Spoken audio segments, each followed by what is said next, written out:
বর্তমান সময়ে বাংলাদেশ চরম সংকটের মধ্যে দিয়ে চলছে। সেখানকার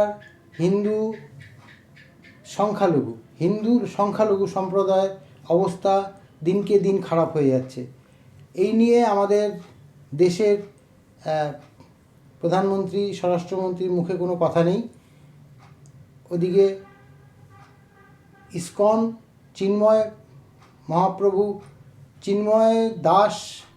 চিন্ময় কৃষ্ণ দাস মহাপ্রভুর উপর থেকে তুলে নিয়েছে তাদের সমর্থন, সরিয়ে তাকে সাইড করে দিয়েছে। আর এদিকে এই বাংলাদেশ নিয়ে আমাদের রাজ্যের জনগণের চিন্তার শেষ নেই। কেন? আসছি বিস্তারিত খবরে। নমস্কার, আমি তুষার ভট্টাচার্য, আর আপনারা দেখছেন আমার ছোট্ট ইউটিউব চ্যানেল স্টেট স্পিক্স। আপনাদের মনের কথা বলে, আপনাদেরকে ভাবতে সাহায্য করে। আমরা বাঙালিরা ভাবতে ভুলে গেছি, ভাবতে আমাদের হবেই। আমরা যদি এখন না ভাবি, আমাদের আগামী প্রজন্মকে আমরা সঠিক রাস্তায় নিয়ে যেতে পারবো না। তাই আমাদের ভাবতে কিন্তু হবে। আর আমি আপনাদের প্রতিদিন ভাবনার খোরাকটা যোগাই। এই ভাবনা খোরাক থেকে আপনারা আগামী দিনের প্রজন্মের রাস্তার হদিশ দেবেন, এই আশা রাখি।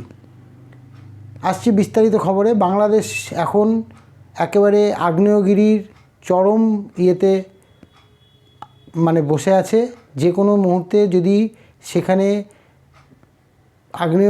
আগ্নেয়গিরি বাস্ট করে, আগ্নেয়গিরি অগ্নুৎপাত হয়, তার যে লাভা নিঃসরণ হবে, নির্গমন হবে, সেই লাভা কিন্তু পশ্চিমবঙ্গের আমাদের দেশের 4100 কিলোমিটার বর্ডার এরিয়ায় তার প্রভাব পড়তে বাধ্য। দলে দলে লোক কিন্তু এই বিশেষ করে পশ্চিম বাংলার উপরে তার প্রভাবটা পড়তে বাধ্য। তাই আমরা যারা এপারে বসবাস করছি তারাও কি খুব নিশ্চিন্তে আছি? তা নয়, আমরাও নিশ্চিন্তে বসে নেই। বাংলাদেশ আমাদের পড়শি রাষ্ট্র হলেও আমাদের কিন্তু ইদানিংকালে তারা আমাদের সঙ্গে শত্রুতা আচরণ করছে। আজকে তারা জানে না যে আমাদের দেশের উপরে তাদের কতখানি নির্ভর করে থাকতে হয়। সেই দেশের সরকার সেই শত্রুতাকে প্রচ্ছন্ন মদত দিচ্ছে। সরকার বলতে বর্তমানে যে এই উপদেষ্টা মণ্ডলী তৈরি হয়েছে, অস্থায়ী সরকার, সেই সরকার কিন্তু তাদেরকে প্রচ্ছন্ন মদত দিচ্ছে। ইলিশ মাছ দেওয়া বন্ধ করে দেওয়া থেকে শুরু করে পরবর্তীকালে কিন্তু নানা রকম, গতকাল একটা ভিডিওতে দেখছিলাম ভারতের জাতীয় পতাকা ফেলে তার উপর দিয়ে হেঁটে যাচ্ছে। বাংলাদেশকে আর কিন্তু ঠিকভাবে সহ্যও করা যাচ্ছে না। মানুন আর না মানুন, এটা কিন্তু একটা প্রকৃতই আমাদের একটা অপমান করা এবং লজ্জাজনক পরিস্থিতিতে ভারতবর্ষকে ফেলে দেওয়া।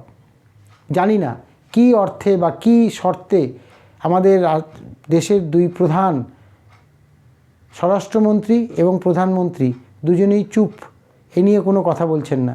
যদিও এ রাজ্যের বিরোধী দলনেতা শুভেন্দু অধিকারী মহাশয় আস্ফালন করছেন, তিনি যে আস্ফালনগুলি করছেন সেই আস্ফালনগুলিতে কি প্রচ্ছন্ন মদত আছে ওই দুজন প্রধানমন্ত্রী এবং স্বরাষ্ট্রমন্ত্রীর? সেটা হয়তো আছে, তা না হলে তিনি কেনই বা অন্য একটা রাষ্ট্রের হয়ে এই রাজ্যে বাঙালিদের বা হিন্দুদের হয়ে কথা বলছেন? তিনি ভালো করেই জানেন যে ওই বাংলাদেশ হাই কমিশনে মিছিল করে গিয়ে কিচ্ছুটি হবে না। তিনি ভালো করেই জানেন যে যতই কিছু করি না কেন আমরা আইনের দ্বারা বাধ্য। এই যে বলছেন যে সমস্ত কিছু বন্ধ করে দেব, এটা সবটাই ভোটের একটা তো গতকাল যে মিছিলটা করেছিলেন সেখান থেকে কিন্তু ভোটের বাজনাটা বেজে গেছে। ওখানে হিন্দুরা, বাংলাদেশে কিন্তু হিন্দুরাও দ্বিধাবিভক্ত হয়ে যাচ্ছে, ভাগ করা হচ্ছে। যেমন আমাদের এখানে ভোটের আগে মুসলিমদেরকে ভাগ করা হয়, তো সেইভাবেই কিন্তু ওইখানেও কিন্তু বাটোয়ারা হচ্ছে, হিন্দুদেরকেও কিন্তু বাটোয়ারা করা হচ্ছে। জানি না আগামী দিনে ভারতবর্ষের কতটা প্রভাব বা ভারতবর্ষের উপরে বাংলাদেশের কতটা প্রভাব কাটবে বা কি হতে পারে।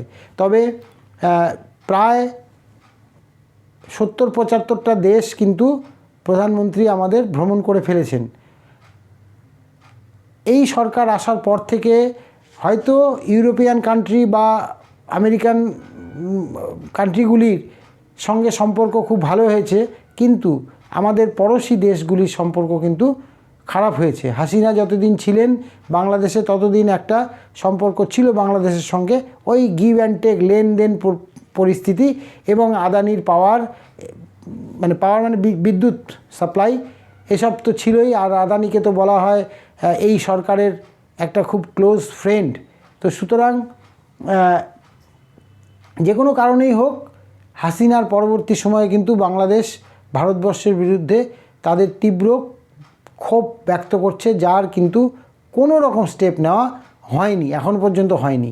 জানি না আন্তর্জাতিক কোনো চাপ আছে কিনা ভারতের উপরে, বা থাকলেই সেটা কতটা মানতে ভারত বাধ্য হবে সেটাও আমাদের জানা নেই। তবে এ রাজ্যের যারা আমরা বসবাস করি, আমাদের কাছে কিন্তু এই ব্যাপারটা মানে বাংলাদেশের অশান্তির ব্যাপারটা কিছুটা হলেও মর্মাহত আমরা, কারণ সেখানে আমাদের মতো হিন্দুরা আছেন, তারা অত্যাচারিত, অবহেলিত, এটা হচ্ছে। কিন্তু এদেশেও তো উত্তরপ্রদেশে দুদিন আগেই দেখলাম যে উত্তরপ্রদেশের 23 কি 24 তারিখে যে ঘটনাটা উত্তরপ্রদেশে ঘটেছে, মুসলিমরা পাথর মেরে 3-4 জনকে মেরে ফেলেছেন মসজিদের সামনে থেকে, মানে মসজিদের ভেতর থেকে পাথর নিক্ষেপ করা হয়েছে বলে খবরে প্রকাশ। তো এটাও তো কাম্য নয়। আমরা ভোটকে নিয়ে রাজনীতি করি, ভোটের জন্য রাজনীতি করি, কিন্তু প্রকৃত অর্থেই কি সাধারণ মানুষের জন্য রাজনীতি করি? যদি আমরা তাই করতাম, যে প্রকৃত অর্থেই সাধারণ মানুষের একটা সেকুলার কান্ট্রি হিসাবে আমরা জানি ভারতবর্ষ একটা সেকুলার কান্ট্রি, কিন্তু যদি আমরা তার প্রচারগুলি দেখি, তাহলে কি আমরা তাই ভাবতে পারি?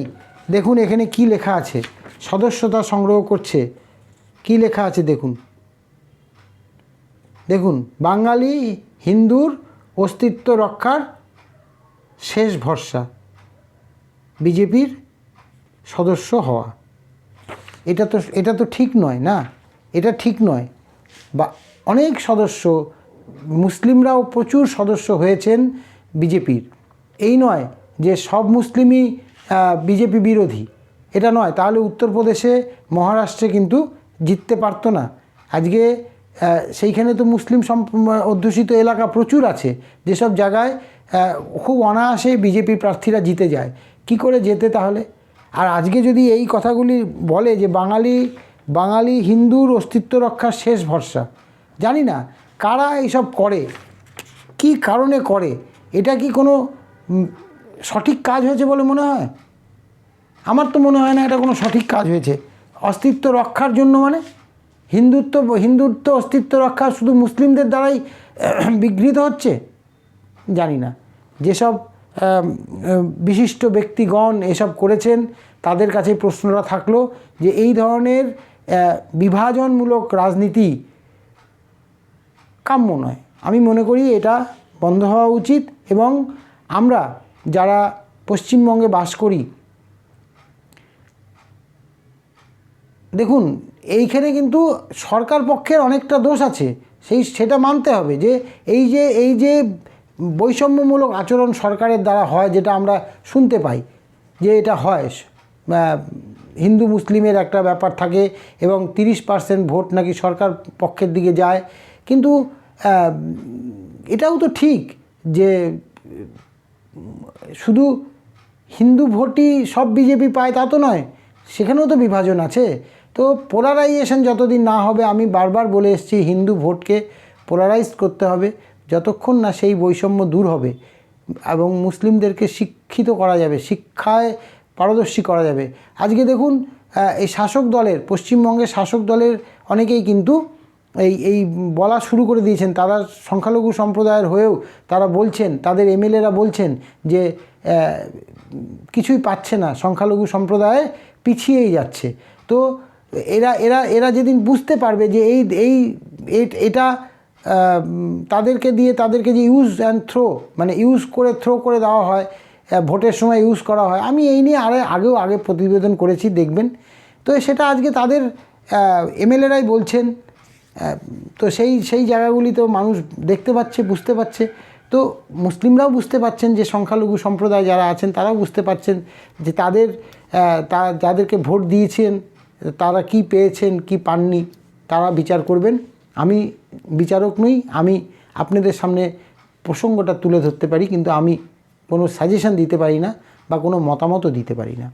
আরেকটা কথা যেটা বলবো, যে এই যে চিন্ময় মহাপ্রভু যিনি যাকে ধরে রেখে দিয়েছেন, এখান থেকে এই ইসকনের তার পেছন থেকে সরে যাওয়াটাও কিন্তু সঠিক কাজ নয়।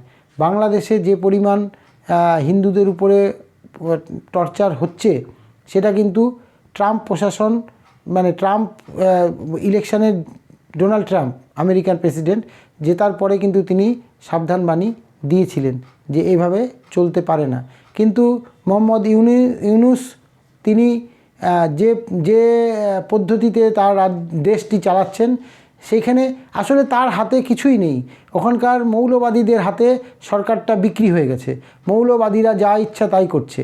ভারত সরকারের উচিত ছিল প্রথম থেকেই কড়া ব্যবস্থা নেওয়া, কিন্তু ভারত সরকার সেই অর্থে প্রতিবেশী রাষ্ট্র হিসাবে যেমন হাসিনাকে আশ্রয় দিয়ে রেখেছেন, কিন্তু সরকারকে কিছু বর্তমান সরকারকে, বাংলাদেশের বর্তমান সরকারকে সে অর্থে কোনো রকমভাবেই কড়া ভাষায় নিন্দাও করেননি, প্রতিবাদও করেননি। তো যার ফলে সেখানে কিন্তু ওই বাঙালি হিন্দুদের উপরে একটা অত্যাচার চলেই আসছিল। দেখুন, এভাবে তো কোনো রাষ্ট্র এভাবে চলতে পারে না। রাষ্ট্রকে চলতে হয় সহমর্মিতার সাথে। সকল পক্ষ, জানি বাংলাদেশ সেকুলার কান্ট্রি নয়, কিন্তু বাংলাদেশ সেকুলার কান্ট্রি না হলেও কোনো দেশই সেকুলার নয়, প্রচুর দেশ সেকুলার নয়, কিন্তু কোনো দেশে কি এই ধরনের অত্যাচার খ্রিশ্চানদের উপরে হচ্ছে বা শিখদের উপরে হচ্ছে, জৈনদের উপরে হচ্ছে, হিন্দুদের উপরে হচ্ছে? প্রচুর জায়গায় হিন্দু আছে, লক্ষ লক্ষ হিন্দু আছে, লক্ষ লক্ষ খ্রিশ্চান আছে, আদার কাস্ট আছে, ইহুদি আছে। কই সেখানে তো এরকম শোনা যায় না যে এই ধরনের নরসংহার, নরসংহার। হিন্দু আর মুসলিমদের মধ্যে যে ধরনের একটা ক্লাস তৈরি হয়ে গেছে, ক্লাস তৈরি করে দিয়ে গেছে ব্রিটিশ, সেইটা কিন্তু এখনও চলছে। তো আমরা সবসময় চাইব যে বাংলাদেশ সরকার সংযত হোক, বাংলাদেশ সরকার কড়া পদক্ষেপ নিক। আর ইসকনকে ওই দেশে নিষিদ্ধ ঘোষণা করতে চেয়েছিল, সেটা তাদের যে সুপ্রিম কোর্ট আছে ঢাকা থেকে, সেই ঢাকা সুপ্রিম কোর্ট না করে দিয়েছে যে না, একে করা যাবে না। কেননা ইসকন হচ্ছে international society for Krishna consciousness, ISKCON. তো ইসকন ইন্টারন্যাশনাল একটা সোসাইটি, বাংলাদেশ তাকে ব্যান করতে পারে না। সেই জন্যই সেখানকার বিচারকরা সঠিক সিদ্ধান্ত নিয়েছেন যে ইসকনকে ব্যান করা যাবে না। কিন্তু সাথে সাথে এটাও মনে রাখতে হবে যে ইসকনকে ব্যান করা যাবে না, এটা যেমন ঠিক কথা, তেমনি হিন্দুদের উপরেও যে ধরনের অত্যাচার হচ্ছে বলে শোনা যাচ্ছে বা জানতে পারছি আমরা বিভিন্ন পত্রপত্রিকায়, সংবাদ মাধ্যম, খবরের চ্যানেলগুলিতে, সেখানেও সুপ্রিম কোর্ট, বাংলাদেশ সুপ্রিম কোর্টের হস্তক্ষেপ করে ইমিডিয়েট ব্যবস্থা নেওয়ার উচিত। আমাদের এদেশের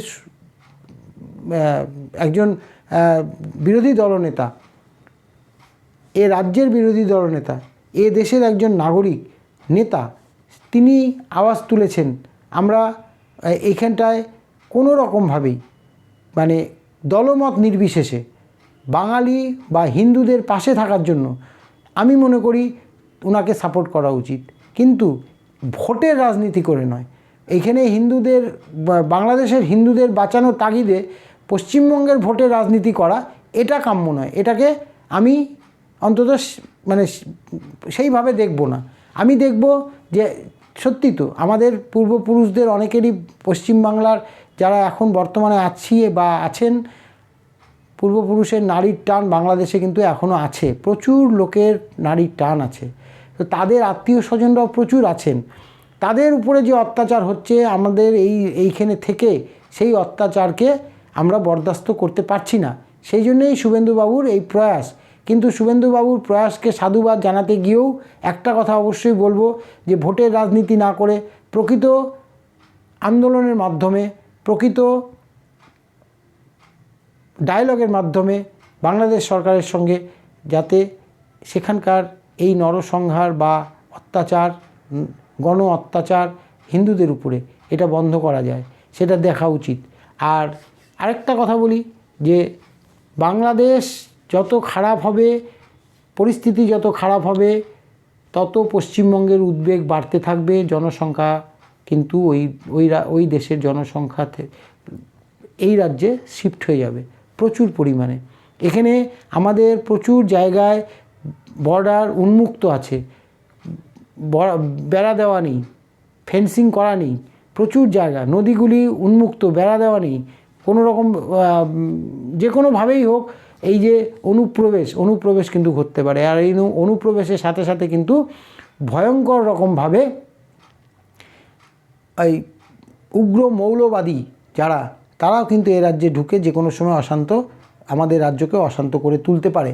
সেই জন্য এই রাজ্য সরকারকেও সচেষ্ট থাকতে হবে যে পরিস্থিতি যতই খারাপ হোক, আমাদের রাজ্য যেন এই সব ঝামেলার মধ্যে জড়িয়ে না পড়ে, বা এই যে অনুপ্রবেশ না ঘটে, সেটাকে এনশিওর করতে হবে।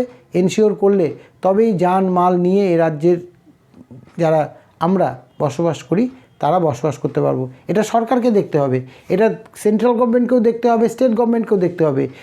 বর্ডারকে প্রচণ্ড পরিমাণে স্ট্রিক্ট করতে হবে এবং উন্মুক্ত জায়গা যেসব আছে বর্ডারের, সেই জায়গাগুলিকে সিল করে দিতে হবে। যেন তেন প্রকারণে সেই সব জায়গাগুলিকে এই 4100 কিলোমিটার, প্রায় 4100 কিলোমিটারের মতো আমাদের বাংলাদেশের সঙ্গে বর্ডার লাইন।